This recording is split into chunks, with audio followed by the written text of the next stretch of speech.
ego nivyo uza gukira urwamo canke uza gukira ingorane arayirinda. Ibintu 10 gukora kugira ngo birinde ingorane zituruka hato na hato mu miryango. Imbere yuko dutangira kuri mikro, Elise Venal, coach and développement personnel et communautaire. Ukaba uri mushasha kuri page, ntukekeranye no kugenda aho hejuru impande y'ifoto n'izina. Ifane yawe kabiri mu Congereza ufyonde kuri follow, kabiri mu Gifaransa ufyonde kuri suivre. Kugira ngo tubandanye tubana mu ma video yatambutse no mu video hamwe no mu video zizoza. C'est parti. Ibintu 10 wokora kugira ngo wirinde ingorane zituruka mu bamambre bagize umuryango. Ikintu ca mbere reka duhere kububakanye.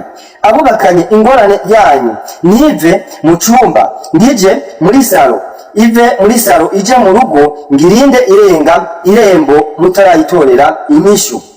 Kuko nimabizana mu muryango hagati, ivyo bizotuma umwe mu bubakanye ashobora kwankwa n'umuryango. Ni byiza yuko mutorera inyishu ikibazo muba mufise hakiri kare, hako mukijana mu bandi bagize umuryango, mu bandi bamambre b'umuryango, byoba byiza gusumba. Ikindi kintu kigira kabiri wo kwirinda ni kugurana amahera umuntu wo mu muryango.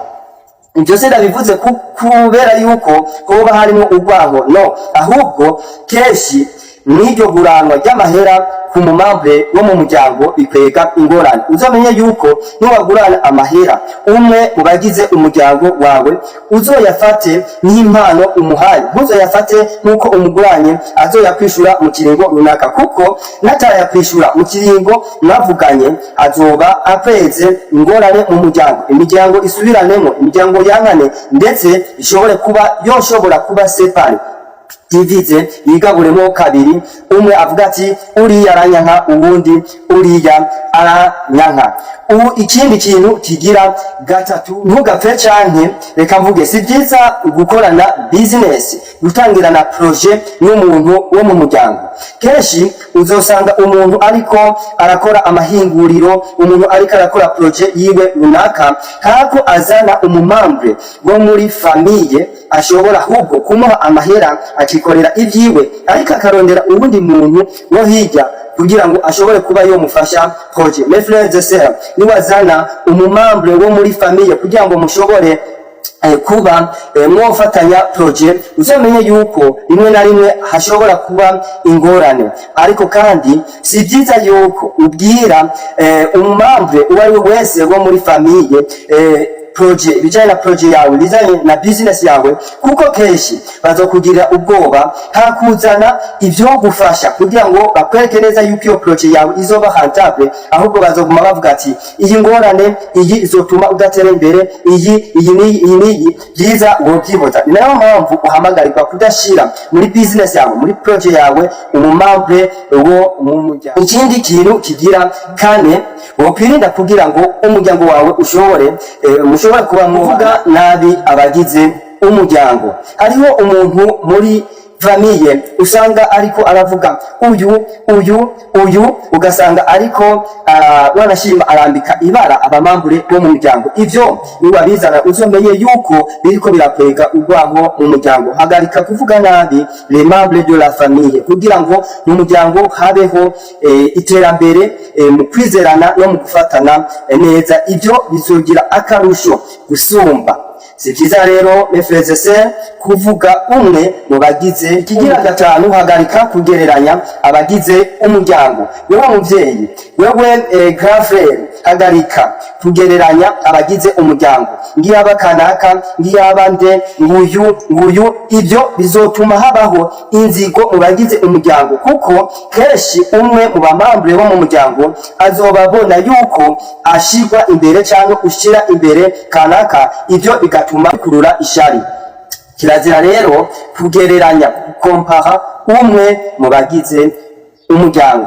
Ikigira gatandatu, si byiza yuko uhengamira ku ruhande mu gihe uba uriko uratorera inyishu ibibazo biba byabaye mu muryango. Mefrezese mu gihe mu muryango bazotata nube mu ruhande rwiza rwo kuvuga ukuri hama uce urubanza ataho wegamiye, kuko niwegamirira kuri uyu ngo nuko hari ico mupfana gusumba uyu, uzomenye yuko utariko urakemura ikibazo mu buryo bwiza, ahubwo uzomenye yuko nyabuna uriko urahamforosa ikibazo. Ni nayo mpamvu rero udakwiye kugira aho uhengamiye mu kugira ngo utorere inyishu ikibazo.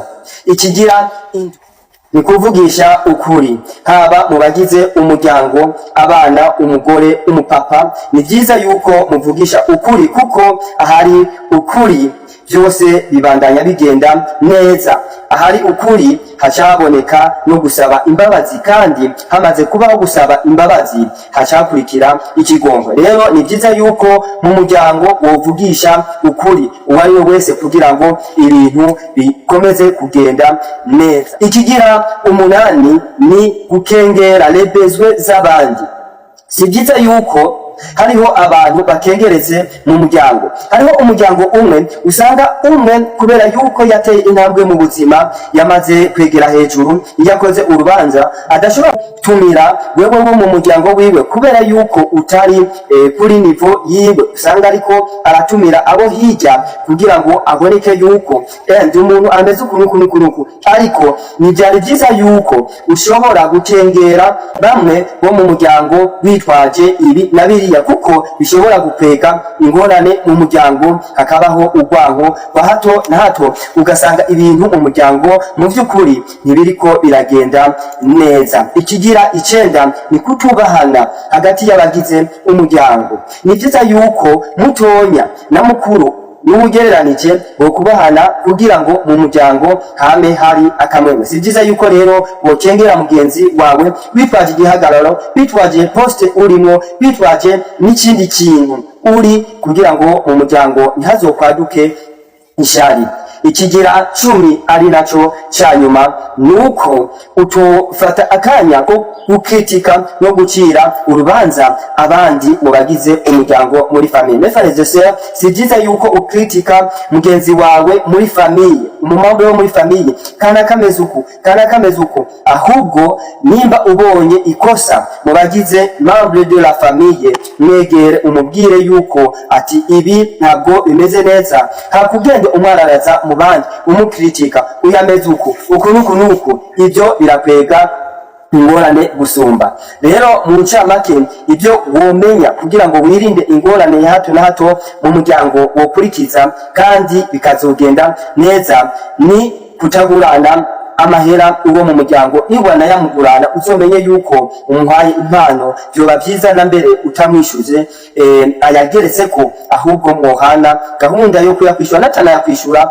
ntuzogire ikibazo, kuko nuko nyene mu muryango biba bimeze. Ubugira kabiri, ntukifatanye gukora project ugitangira cha business n'umwe wo mu bagize umuryango. Ikigira 3, Mefrezese, ntugapfe kuvuga uwo mubakanye, uwo mu muryango hirya nguvuge uyameze ukuntu kugira ngo ingorane itoregwe inyishu, ahubwo uzoba uriko uratera ikibazo mu muryango. Ikigira 4 ni kutavuga nabi abagize umuryango, uyameze ukuntu kugira ngo ubone yuko umwararaje. Ikigira 5 mu by'ukuri ni kudaheza ngo ukompare abana cyangwa abagize umuryango, kuko uzoba uriko urakwega ishari, ahubwo umwe wese mushimire kuco yakoze kandi umukebure kuco yakoze nabi, mushimire kuco yakoze neza. Ubugira 6 ni gukemura ikibazo utishimikije ingimba. Mu by'ukuri ntuhengame mu ruhande urunariya